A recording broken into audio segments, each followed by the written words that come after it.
कि shoulder joint बहुत ही unstable joint होता है और उसकी वजह से इसमें बहुत सी समस्याएं होती रहती हैं। इसमें दो तरीके के मूवमेंट्स होते हैं, एक्टिव और पैसिव। आमतौर पर यह समस्या 40 वर्ष से ऊपर के लोगों में पाई जाती है। थोड़ा बहुत मूवमेंट वापस आता है क्योंकि सूजन कम हो जाती है, लेकिन पूरी तरीके से मूवमेंट आपका, जिसमें आपको शोल्डर की जो रेंज ऑफ मोशन होती है वो बढ़ाई जाती है। उस सिकुड़ने की वजह से हमारे शोल्डर जॉइंट के जो भी मूवमेंट होते हैं उसमें कभी कभी सर्जरी ही इसका एकमात्र उपाय बचता है।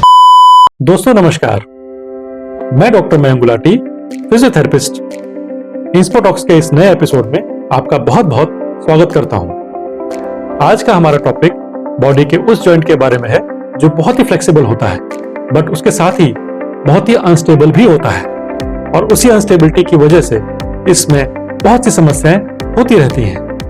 आपने वो कहावत तो सुनी ही होगी कि जिम्मेदारियों का बोझ अपने कंधों पे उठा लेना। जी हाँ दोस्तों, आपने सही पहचाना। आज का हमारा टॉपिक कंधे की समस्याओं के ऊपर ही आधारित है। जैसा मैंने अभी बताया कि शोल्डर जॉइंट बहुत ही अनस्टेबल जॉइंट होता है और उसकी वजह से इसमें बहुत सी समस्याएं होती रहती हैं, और जागरूकता न होने की वजह से लोग इसका सही इलाज नहीं करवा पाते हैं या गलत इलाज करवा के अपनी कंडीशन को और खराब कर लेते हैं, जिसकी वजह से कभी कभी सर्जरी तक की नौबत भी आ जाती है। वैसे तो शोल्डर जॉइंट एक बहुत बड़ा टॉपिक होता है और एक ही एपिसोड में इसको कवर करना मुश्किल होता है, पर आज हम एक बहुत ही कॉमन समस्या, जिसको हम फ्रोजन शोल्डर भी कहते हैं, उसके बारे में डिस्कस करेंगे। हिंदी में इसको कंधे जाम भी कहते हैं और मेडिकली इसे एडहेसिव कैप्सुलाइटिस कहा जाता है। जैसे कि हर पीली और चमकती चीज सोना नहीं होती है, वैसे ही कंधे का हर दर्द फ्रोजन शोल्डर नहीं होता है। इनिशियल स्टेजेस में फ्रोजन शोल्डर इतना ज्यादा कंफ्यूज करता है कि पेशेंट्स टू पेशेंट, डॉक्टर्स को भी इसको पहचानना बहुत ही मुश्किल होता है। ये वीडियो आप लोगों को देखना इसलिए बहुत जरूरी है कि यदि आप लोगों के अंदर भी ये सिम्टम्स मौजूद हैं तो आप जल्दी से जल्दी शुरुआत में ही इस बीमारी को अपने डॉक्टर से डिस्कस करें और जल्दी से इसका इलाज कराएं। फ्रोजन शोल्डर में हमारे शोल्डर जॉइंट में इन्फ्लामेशन हो जाता है, जिसकी वजह से काफी पेन होता है, और हमारे जॉइंट के अंदर एक कैप्सूल होता है, वह कैप्सूल कॉन्स्ट्रिक्ट होता है, यानी कि सिकुड़ना शुरू हो जाता है। उस सिकुड़ने की वजह से हमारे शोल्डर जॉइंट के जो भी मूवमेंट होते हैं उसमें स्टिफनेस यानी कि loss of range of motion होता है, जिसकी वजह से हमारे शोल्डर के जो भी मूवमेंट होते हैं वो थोड़े थोड़े से रुकने शुरू हो जाते हैं। आमतौर पर यह समस्या 40 वर्ष से ऊपर के लोगों में पाई जाती है। इसका एग्जैक्ट साइंटिफिक रीजन आज तक पता नहीं चल पाया है, इसलिए इसे इडियोपैथिक फ्रोजन शोल्डर भी कहा जाता है। पर कुछ ऐसे रिस्क फैक्टर्स होते हैं कि जिन पेशेंट्स में ये रिस्क फैक्टर्स मिलते हैं, उन पेशेंट्स में फ्रोजन शोल्डर होने की समस्या काफी बढ़ जाती है। तो चलिए बात करते हैं उन रिस्क फैक्टर्स की, जिसमें सबसे पहले आता है डायबिटीज, दूसरा थायराइड, तीसरे नंबर पर आता है कोई पुरानी चोट कंधे में हुई जिसका ढंग से या ठीक से इलाज नहीं करवाया गया। अगला फैक्टर होता है जैसे आपका हाथ या कंधा बहुत लंबे टाइम तक एक ही पोजीशन पर रहा हो, जैसे कोई फ्रैक्चर हो गया हो, 1-1.5 महीने तक आपका कंधा ना हिला हो, उस केस में भी स्टिफनेस आ जाती है। हेमीप्लीजिया यानी कि लकवा वाली स्थिति में भी फ्रोजन शोल्डर बहुत कॉमनली देखा जाता है, और कभी कभी एक करवट बहुत लंबे टाइम तक सोने की आदत से भी फ्रोजन शोल्डर होने की संभावना बढ़ जाती है। जहां तक बात करते हैं डायबिटीज की, तो डायबिटीज के जो पेशेंट्स होते हैं उसमें संभावनाएं तो बहुत होती हैं फ्रोजन शोल्डर होने की, बट उसका इलाज करना बहुत ही मुश्किल होता है क्योंकि रिकवरी का प्रोसेस बहुत स्लो हो जाता है। तो चलिए बात करते हैं इसके साइन और सिम्टम्स के बारे में। पहला सिम्टम होता है कंधे में अत्यधिक दर्द होना।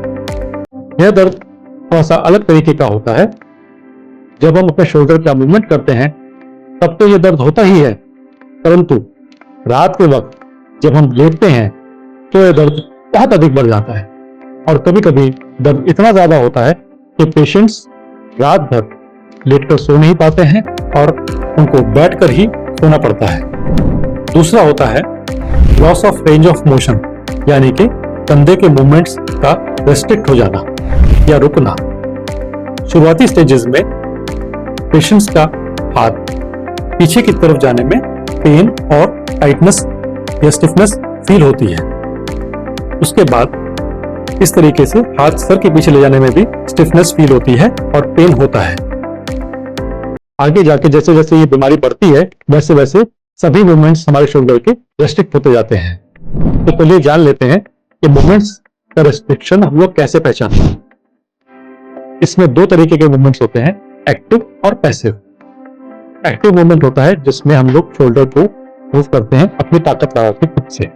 यदि एक्टिव मूवमेंट में आपको कहीं पे भी रेस्ट्रिक्शन या स्टिफनेस फील होती है तो भी एक फ्रोजन शोल्डर में होता है। दूसरा पैसिव मूवमेंट। पैसिव मूवमेंट में कोई दूसरा आपके हाथ का सपोर्ट लेके आप कंधे को ऊपर लेके जाता है। यदि इसमें भी आपको फील होता है कि कंस्ट्रिक्शन है या फिर टाइटनेस है या स्टिफनेस फील होती है और पेन फील होता है तो ये फ्रोजन शोल्डर में पाया जाता है। परंतु कभी कभी इनिशियल स्टेजेस में ऐसा होता है कि एक्टिव मूवमेंट ही आपका टाइट होता है या स्टिफ होता है, लेकिन पैसिव जो मूवमेंट होता है वो रेस्ट्रिक्ट नहीं होता है।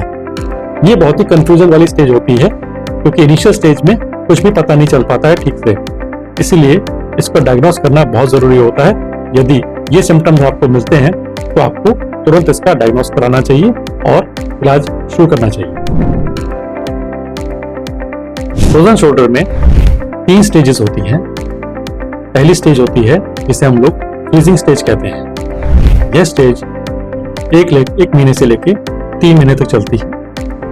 इस स्टेज में ही सबसे पहला सिम्टम आता है पेन होना और स्लोली कंधा रेस्ट्रिक्ट होना। यह स्टेज सबसे ज्यादा कंफ्यूजन क्रिएट करती है क्योंकि इस स्टेज में सिर्फ पेन ज्यादा होता है और मूवमेंट रेस्ट्रिक्ट इतनी जल्दी नहीं हो पाता। तब पेशेंट्स को लगता है कि कुछ और ही प्रॉब्लम है और उसका वो ठीक से डायग्नोस और इलाज नहीं करा पाते हैं और ये प्रॉब्लम बढ़ जाती है। इस स्टेज के अंत होते होते आपका कंधा काफी हद तक जाम हो जाता है और सेकेंड स्टेज तक आते आते आपका कंधा मैक्सिमम जाम हो चुका होता है। दूसरी स्टेज होती है फ्रोजन स्टेज। इस स्टेज में आपका दर्द बहुत ज्यादा नहीं रहता और धीमे धीमे कम होना शुरू हो जाता है, लेकिन आपका कंधे के जो मूवमेंट होते हैं वो काफी हद तक रेस्ट्रिक्ट हो चुके होते हैं। इस स्टेज तक अगर आते आते आपका इलाज प्रॉपरली स्टार्ट नहीं होता है तो कंधे को खोलना या मूवमेंट्स को वापस रिगेन करना बहुत ही मुश्किल होता जाता है। नेक्स्ट स्टेज जो होती है वह होती है स्विंग स्टेज। इस स्टेज की शुरुआत में आपका दर्द काफी हद तक कम हो जाता है और सूजन भी कम होती जाती है, बट एडिशंस जो शोल्डर जॉइंट में बन चुके होते हैं स्टेज 2 में अब वो और ज्यादा टाइट हो जाते हैं। इस स्टेज में कंधे को खोलना फिजियोथेरेपी से या किसी और तरीके से बहुत ही मुश्किल हो जाता है। थोड़ा बहुत मूवमेंट वापस आता है क्योंकि सूजन कम हो जाती है, लेकिन पूरी तरीके से मूवमेंट आपका नहीं आ पाता है और कभी कभी सर्जरी ही इसका एकमात्र उपाय बचता है। दोस्तों, हर बीमारी की तरह इस बीमारी का भी अर्ली डायग्नोसिस करना बहुत ही जरूरी होता है ताकि आप जल्दी से इलाज शुरू करा सकें।